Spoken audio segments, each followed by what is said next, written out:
Magandang umaga po sa inyong lahat. One time there's a couple who asked me before their wedding celebration, "Father, pwede po ba kaming mag-personal vows doon sa mismong celebration ng kasal? Can we have some sort of our personal vows to each other during the wedding?" Yung personal vows po pala, yun yung sinusulat individually ng couple. Yung story nila, their promises to each other, and many other things. And I told the couple who asked me, alam nyo, first, it depends on the policy of the parish if they allow personal vows.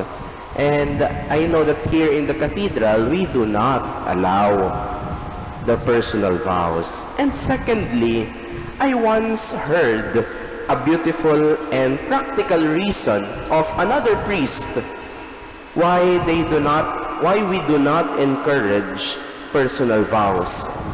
Sabi po nung pari na aking nadinig, yung wedding vows pa nga lang sa mismong rite of marriage, napakahirap nang gawin. Dadagdagan nyo pa. If you want your personal vows and you insist, maybe you can do it in your reception so that when time comes that you fail your personal vows, at least it's not made before the Lord on the altar. Sabi ko, oo nga naman. Dear brothers and sisters, our first reading today is a continuation from yesterday's reading about love. Yesterday, it was mentioned 10 times for just a few verses. And today, the first epistle of John reminded us beautifully. Sabi po, God is love, and whoever remains in love remains in God, and God in him. And this is the more beautiful part. It continues, there is no fear in love, but perfect love drives out fear, because fear has to do with punishment. And so one who fears is not yet perfect in love. Kung kayo ay natatakot pa at may takot sa inyong puso, it's not yet perfect love. Napansin niyo po ba yun? Na pag sobrang mahal natin yung isang tao, parang lahat kaya nating gawin, kayang tupadin, kayang ma-accomplish. Parang hindi tayo natatakot.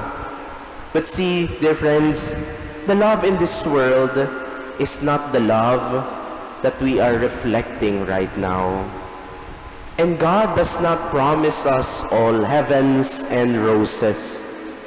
Kaya nga po sinasabi sa vows ng kasal, which the couple recites together, grant us, O Lord, to be one heart and one soul from this day forward, for better, for worse, for richer, for poorer, in sickness and in health, till death do us part.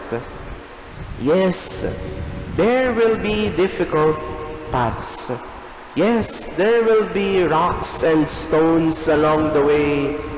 Yes, there will be bends in the road.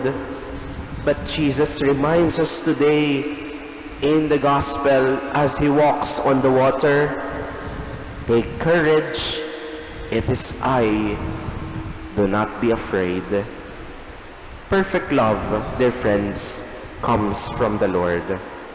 And it is a love without fear. Walang takot, walang pag-aagam-agam, walang panghihinayang. It is a love that is perfect. A love that was given to us this Christmas. Jesus Christ himself. Amen.